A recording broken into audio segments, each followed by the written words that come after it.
relation between elevation boiling point and molecular weight of a non-volatile solid. Elevation boiling point మనం చెప్పుకున్నాం, అది delta DB equal to TS minus T naught వచ్చింది.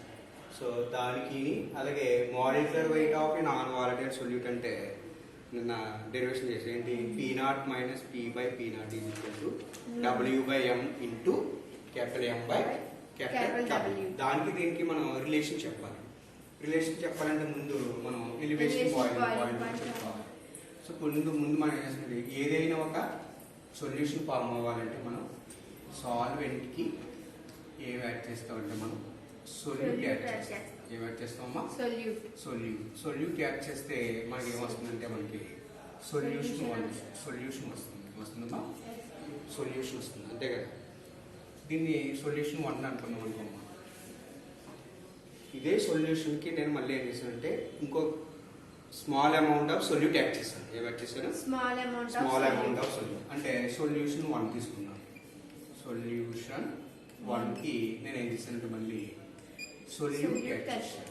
Solute add చేస్తే మనకి solution 2 అనేది వచ్చింది. అదేవిధంగా మనకి సొల్యూషన్ 1 ఫామ్ అవ్వాలన్నా సొల్యూషన్ 2 ఫామ్ అవ్వాలన్నా డిపెండింగ్ అపాన్ ద 2 కాంపోనెంట్స్. అదే సాల్వెంట్ చూసుకున్నాం అనుకోండి, సాల్వెంట్ యొక్క వేపర్ ప్రెషర్ అనేది P0 అనుకుంటే, సాల్వెంట్ యొక్క వేపర్ ప్రెషర్ అనేది P0 అనుకుంటే, అలాగే బాయిలింగ్ పాయింట్ ఏమవుతుందంటే T0 అవుతుంది. వేపర్ ప్రెషర్ P0 అయితే బాయిలింగ్ పాయింట్ ఏమవుతుంది? T0 అవుతుంది. At the same time solution 1కి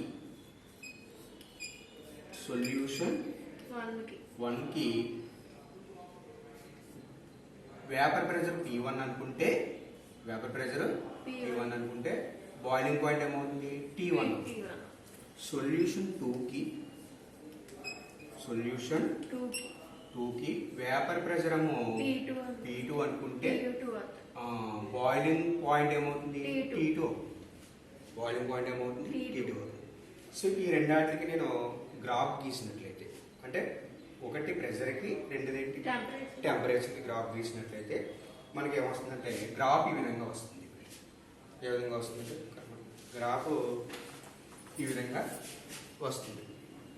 అంటే ఇక్కడ నేను గ్రాఫ్ గీస్తున్నాను, చూడండి ఒకసారి. This is the graph.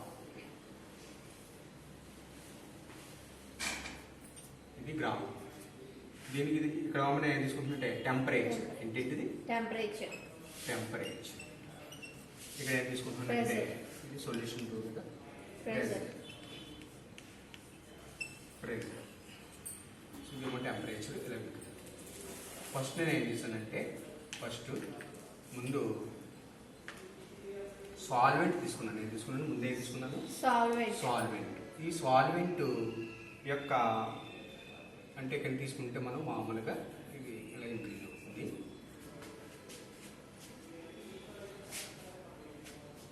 So ఈ సాల్వెంట్ యొక్క వేపర్ ప్రెషర్ ఇది P0 అనుకుంటున్నాను. ఏమనుకుంటున్నాను? P0.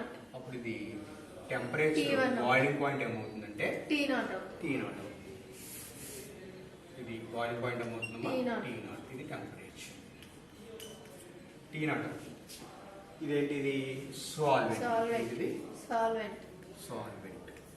నెక్స్ట్ ఏంటి? సొల్యూషన్ 1కి వేపర్ ప్రెషర్ ఏమో P1 అవుతుంది, బాయిలింగ్ పాయింట్ P1. అప్పుడు సొల్యూషన్ 1కి కూడా అప్పుడు నేను ఏం చేశానంటే, అప్పుడు సొల్యూషన్ 1కి ఏమవుతుందంటే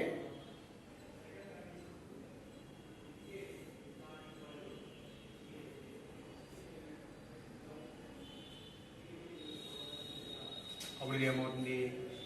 సొల్యూషన్ 1కి P1 అవుతుంది. అప్పుడు ఇది ఉంది కదమ్మా, ఇది T1 ఏమవుతుందమ్మా? T1. నెక్స్ట్ ఏంటిది? సొల్యూషన్ 1. ఇది సొల్యూషన్ 1. పైన కనబడుతుంది సొల్యూషన్ 1. తర్వాత రెండోది ఏముందమ్మా? సొల్యూషన్ 2. సొల్యూషన్ 2ని ఇలా గీస్తాను. అప్పుడు ఇది ఏమవుతుంది? ఇక్కడికి వస్తుంది, అంతే కదా? అప్పుడు ఏమవుతుందంటే అప్పుడు ఇది కొంచెం ఎక్స్టెండ్ అవుతుంది. సొల్యూషన్ అప్పుడు దీని యొక్క P1 P2 సార్ P2 అవుతుంది. ఏమవుతుందమ్మా? P2 P2 T2 ఇది ఏమవుతుందంటే T2 గీసేసారా T2 T2. ఓకేనా? అర్థమైంది సార్? అర్థమైంది. ఇప్పుడు నేను అక్కడ పాయింట్లు ఇంటికి ఇది ఏ అనుకుంటున్నాను, ఇది బి, ఇది సి, ఇది డి, ఇది డి, ఇది E. ఓకేనమ్మా?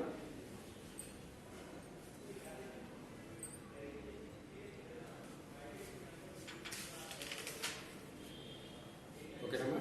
ఇది ఇది డి, ఇదేమో డి అనుకున్నాను, ఇది ఈ అనుకున్నాను.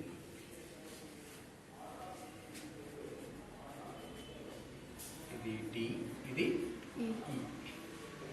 మనం చూసుకున్నట్లయితే దీని నుంచి మనం చూసుకున్నట్లయితే ఇక్కడ రెండు ట్రయాంగిల్స్ కనబడుతున్నాయి. ఎన్ని ట్రయాంగిల్స్ కనబడుతున్నాయి? Two triangle. ఇదొక ట్రయాంగిల్, ఇదొక ట్రయాంగిల్. ABD ఇదొక ట్రయాంగిల్, ఇదొక ట్రయాంగిల్. సిమిలర్ ట్రయాంగిల్ చూసుకున్నట్లయితే మనం ఈ రెండాటికి సిమిలర్ ట్రయాంగిల్స్ ఉంటాయి, అంటే సిమిలర్ యాంగిల్స్ ఉంటాయి.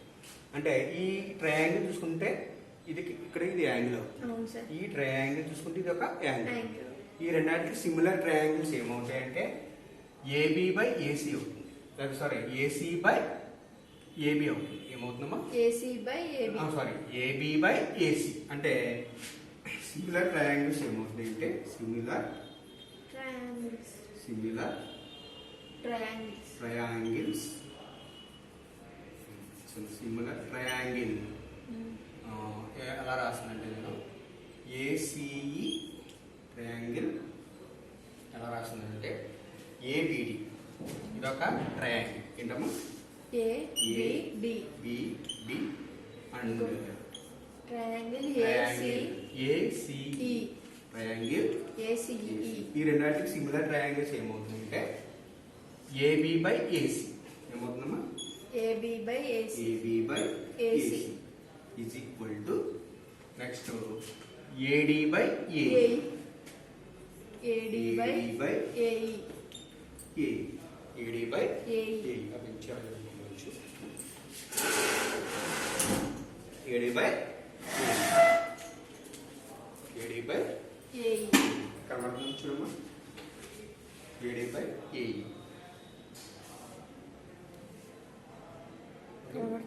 ఇప్పుడు నేను ఏం చేస్తున్నానంటే కిందకి ఒక రాయండి సార్, దాని కింద ఒక రాయండి సార్ అంతే. ఓకే. ఇప్పుడు నేను ఏం చేస్తున్నానంటే ఏబి బై ఏసీ కదా, ఏబి బై ఏసీ. ఏబి అంటే ఏముంది ఇక్కడ? ఇదిగో ఏబి అంటే ఇదే కదా. Yes. మనం అకార్డింగ్ టు బాయిలింగ్ పాయింట్ ప్రకారంగా ఏం రాసుకున్నాం? TS minus T naught. TS minus T naught. అప్పుడు దీని ప్రకారంగా మనం ఏం రాసుకుంటాం? T1 మైనస్ టీ నాట్ రాసుకుంటాం. అప్పుడు ఏబి అంటే T1 minus T naught by AC అంటే ఏం రాసినప్పుడు ఇది కదా, ఏసీ అంటే 2. T2 minus T2 minus T naught. Is equal to AD అంటే ఇది కదా. Yes sir. ఏడి అంటే P naught minus minus P1. P naught minus P1 by P1 minus P2. తర్వాత ఏంటి? ఏడి బై ఏఈ కదా. ఏ అంటే P naught minus P P2. Naught minus P2. P naught minus పాల్సిన P naught minus P2. P2. Okay. ఇప్పుడు మనం already elevation boiling point TS minus T naught. Elevation boiling point దేంతో indicate చేసాము? Delta TB. Delta TB అన్నప్పుడు దీన్ని ఇది ఏమవుతుందంటే delta T1 అంతే కదా. Delta T1 delta T2.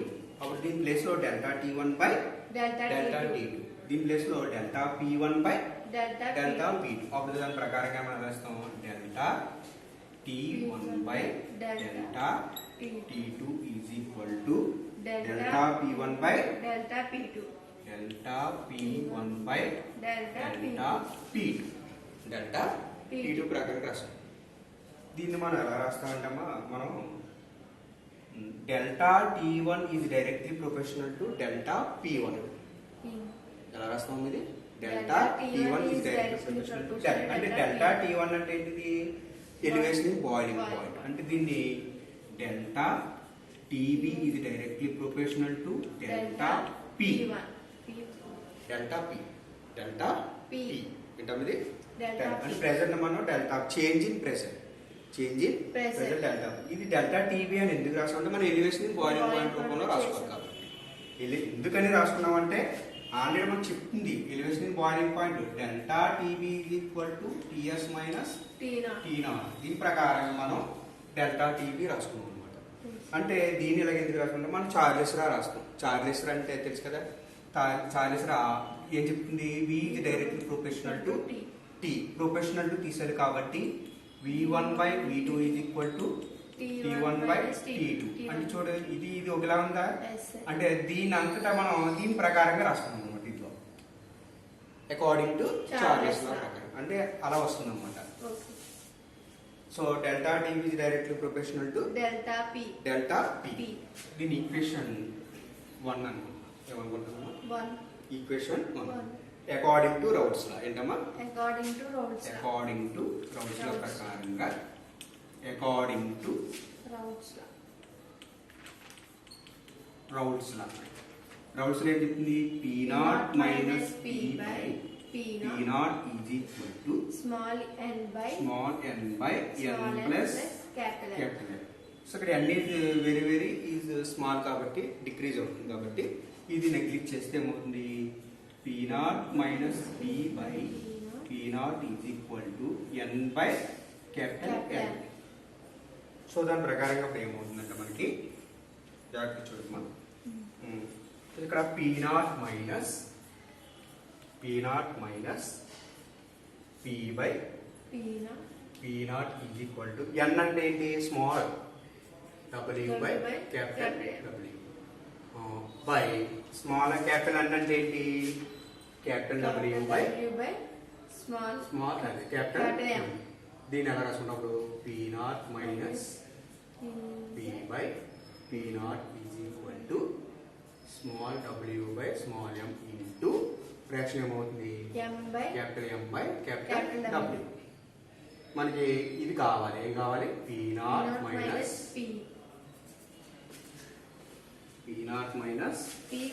P కావాలి అప్పుడు ఏమవుతుందంటే P0 minus P is equal ఈ P0 ఇటువైపు తీసుకెళ్ళిపోండి ఇక్కడ M అనేది కూడా ఏంటంటే కాన్స్టెంట్ అప్పుడు ఏమవుతుందంటే small W by capital small M into M అనేది కాన్స్టెంట్ కాబట్టి M పక్కన పెడితే into M into P0 M into P0 so ఇదంతా ఏంటంటే కాన్స్టెంట్ అమ్మ ఇదంతా ఏంటమ్మా కాన్స్టెంట్ తీసేస్తే అప్పుడు ఏమవుతుంది ప్రొపోర్షనల్ టు వస్తుంది ఇక్కడ కాన్స్టెంట్ తీసేస్తే ఏమొస్తుందమ్మా ప్రొపోర్షనల్ టు వస్తుంది అంటే దీని ప్రకారం మనం P0 మైనస్ Pని ఎలా రాసుకున్నాం డెల్టా P అంతే కదా delta P is equal to W by M into 1 by W 1 by capital W into M into P0 M into P0 అప్పుడు ఏమవుతుంది డెల్టా P ప్లేస్ లో రాసుకోవచ్చు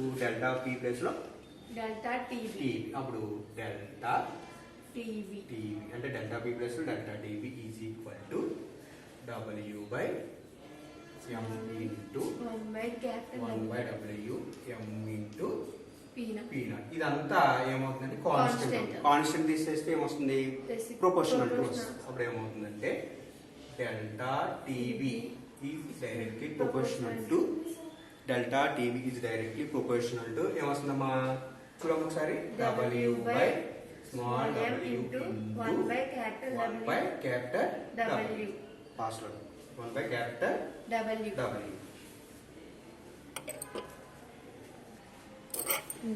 ఇక్కడ ప్రొపోర్షనల్ టు ఎందుకు వచ్చిందంటే ఇక్కడ ఇదంతా కాన్స్టెంట్ అన్నమాట కాన్స్టెంట్ తీస్తే ప్రొఫెషనల్ కదా ఒకవేళ ప్రొఫెషనల్ తీస్తే అప్పుడు మనం కాన్స్టెంట్ వేస్తాం ప్రొఫెషనల్ తీస్తే కాన్స్టెంట్ వేస్తాం అనమాట అర్థమవుతుందమ్మా అప్పుడు దీని ప్లేస్ లో ఏమవుతుంది ఇక్కడ మనకి ఒక ఫార్ములా గుర్తుకొస్తుంది ఏ ఫార్ములా అంటే మొలారిటీ ఫార్ములా ఈ ఫార్ములా మొలారిటీ ఏం చెప్తుంది the number of moles of solute 1 kg of solvent 1/W అంటే కేజీలో చూసిస్తాం, 1000/W అంటే గ్రామ్స్లో చూసిస్తాం. అంటే ఇది ఎందుకు 1/W అంటే weight by gram molecular wait.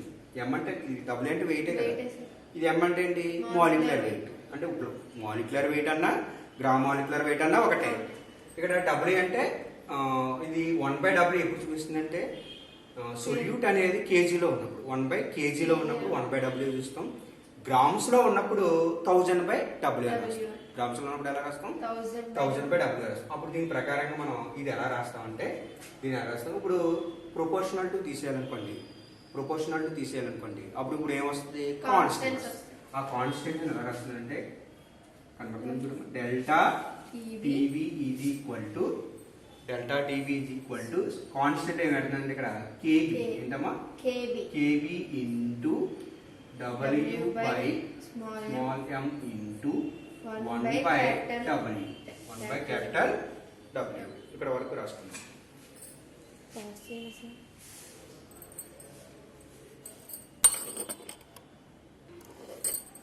Delta TB is equal to KB into KB. And KB ఎలా వచ్చింది ప్రొపోర్షనల్ తీసాం కాబట్టి ప్రొపోర్షనల్ తీసాం. కాన్స్టెంట్ కేబీ అంటే ఏంటమ్మా కాన్స్టెంట్ కాబట్టి దాని ఆ కేబీ అనేది కేబీని ఏమంటామంటే మనం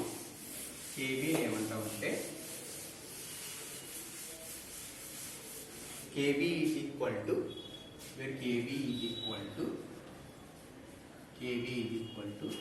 బాయిలింగ్ పాయింట్ ఆఫ్ కాన్స్టెంట్ ఏంటమ్మా బాయిలింగ్ పాయింట్ ఆఫ్ కాన్స్టెంట్ అని సింపుల్. లేదా ఇంకొకటి కూడా అనొచ్చు కేబీ ఈజ్ ఈక్వల్ టు ఎబ్యూలియోస్కోపిక్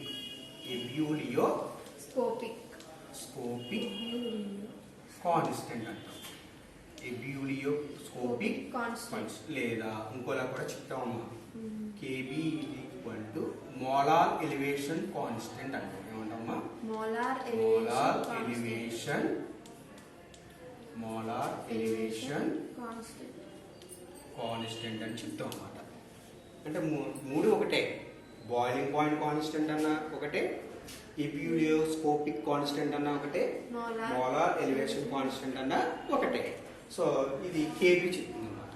ఇప్పుడు మామూలుగా ఇక్కడ ఏముంది delta TB is equal to KB into WS into 1/W. ఇదంతా ఏంటంటే మొలారిటీ. ఇదంతా ఏంటమ్మా మొలారిటీ. ఇదంతా ఏమవుతుంది మొలారిటీ. అప్పుడు delta TB is equal to KB into molarity of the solution అవుతుంది. ఏమవుతుందమ్మా ఇదంతా మొలారిటీ ఆఫ్ ద సొల్యూషన్ అవుతుంది. ఇప్పుడు దీని ప్లేస్ మామూలుగా కేజీలో రాసుకోవాలనుకోండి. ఎందులో రాసుకోవాలి కేజీ. అప్పుడు ఏమవుతుందంటే delta TB is equal to KB into W by M into 1/W. ఇది కేజీలో అవుతుంది. ఇన్ కేజీలో. అదే గ్రామ్స్ లో రాసుకోవాలనుకోండి ఏమవుతుంది delta TB is equal to KB into W by M into 1000 by capital W. ఇది ఏంటంటే ఇన్ గ్రామ్స్. ఇందులో ఉన్నప్పుడమ్మా గ్రామ్స్ లో ఉన్నప్పుడు అనమాట. మనకి ఏం కావాలంటే స్మాల్ m కావాలి. ఏం కావాలమ్మా స్మాల్ m కావాలి. స్మాల్ m కావాలన్నప్పుడు మనం ఏం చేస్తామంటే దాని నుంచి స్మాల్ m కావాలి కాబట్టి దాని నుంచి ఏం చేస్తామంటే స్మాల్ m ఈజ్ ఈక్వల్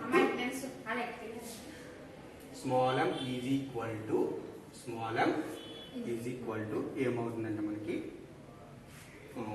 చూడండమ్మా కేబీ ఇంటూ ఏంటమ్మా KB into delta TB into W by into 1000 ఉంది కదా మరి W into 1000 capital W. This is the ఇది ఫార్ములా. ఏంటి molecular weight of solute find out చేయాలంటే ఈ ఫార్ములా వచ్చేస్తుంది. This is the relation between elevation, boiling point and the molecular weight of non-volatile non-volatile solute.